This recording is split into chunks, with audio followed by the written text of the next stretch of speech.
Hi guys, it's Nicole, just taking the dogs for a quick walk over lunch, so I'm going to answer a couple of questions. This one is for, I'm just going to give the initials to protect confidentiality, so AP, thank you for letting me share that. You asked the question how to know whether you have sprained your ankle or fractured it, and you sent me a lovely picture as well, so thank you for that. So what we do in a physio assessment to see the difference is we would ask you about your mechanism. So we would see whether there had been an external force and or if there'd been a great level of force that might suggest that you're more likely to fracture. So there's a few little things that we would think about. So if, for example, you rolled your ankle and you felt a little bit of a tweak, that's less likely to be a suspicious mechanism than you were running along in a rugby game and someone knocked into you and there was external overpressure basically on it, which, you know, for example, if someone fell on top of you with their weight and your body weight. The key things that we would ask is, did you hear a crack or a pop? A crack might suggest that you've had a fracture, a pop might mean that you've got a ligament problem. Some little fractures, you can get something called an avulsion fracture, where you just get, the ligament is actually very, very strong in that area, and actually the ligament can pull a tiny bit of bone off. Now that's a very different sort of fracture, like we just put you into like a little sort of mini boot. It's not really a boot actually, it's kind of a support with two sides either side of the malleolus, which are the bits either side of the ankle. So it stops you inverting and everting your foot, but it doesn't necessarily mean that you have to be in a proper boot. So we would look at those kind of things. We'd ask the mechanism in terms of whether it was traumatic or whether it could be something like a stress fracture. So if you 3 months ago decided that you were going to start running, you haven't run before for a while, so we'd be looking at that to see if that suggested it. And then we would be going through the Ottawa ankle rules. So Ottawa ankle rules are pretty sensitive for ankle fractures. They were designed to stop people having unnecessary x-rays, because we don't just x-ray everybody because it's exposing you to radiation. We don't want to do that. So what we do is we look at sensitivity points within the ankle. Now I'm going to try and get through here now without tripping over. We look at sensitivity points within the ankle. So one of those would be on the medial malleolus, which is the inside of the ankle, the outside. So if you've got tenderness in those areas, we'd look at that.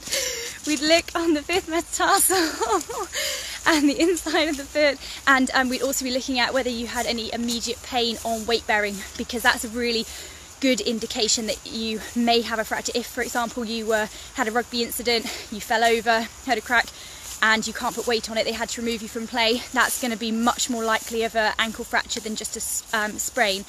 We also look at where the swelling is, so immediate bruising and swelling. Again, we know that there has to have been a certain level of trauma to get immediate ankle bruising and swelling, and the location of it helps us to work out whether the bruising comes up literally within an hour. So that's going to help us know that, again, it's been quite significant trauma, which might suggest a fracture. And then we're going to be looking at the pattern of it. Has it dropped into the foot? Because what we have to remember is that with gravity, the weight, gravity is going to draw the bruising down. So it might actually be that the trauma was a little bit higher up, but you're seeing the bruising further down the foot. So once we've looked at those things, then what we would do is we'd have a little look at all the ligaments. So the most common ligament to go in the ankle is your ATFL. There's a lot of factors actually, guys. I haven't included this particular person. I'm not going to give away any of their kind of the age or anything like that, because it would breach confidentiality. But this particular lady's foot was older, so again we'd be asking all the questions like, have you been through the menopause? That might suggest that there's an increased risk of osteoporosis, so therefore a fracture might be more likely. And then we'd be looking at kind of range of movement, weight bearing status. Have they been compensating? So often what people do is they think it's a sprain and they think, oh okay, I'll just see how I go, and then they walk around but they don't put their heel to the floor for a long period of time. Now if you don't know whether you've got a fracture or if it's just a sprain, then don't do this. Seek professional help. You can either call the 111 service, or you can go to minor injuries. If you think that you've got a fracture, then that would be A&E if it's a significant leg fracture. Minor injuries, definitely if it's just you think it might be a sprain, and they can have a little look at it. And again, they'll do the Ottawa rules, so it doesn't mean just because you go to minor injuries that they'll do a x-ray. It's not always necessary. The Ottawa ankle rules are very, very good to work out whether you need to have an x-ray or not. So yeah, I hope I've answered that question. So the question that the person was asking, AP, in case you're watching this back, is how to know whether you've got an ankle fracture or whether it's simply a sprain. And so we've been through those points. So bony tenderness is important, difficulty weight bearing on it straight away.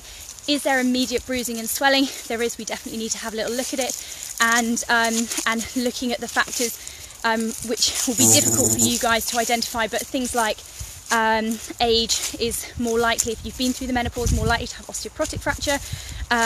Health, weight, smoking, again, we always want to know those kind of health related factors, because we are more likely to have slower repair.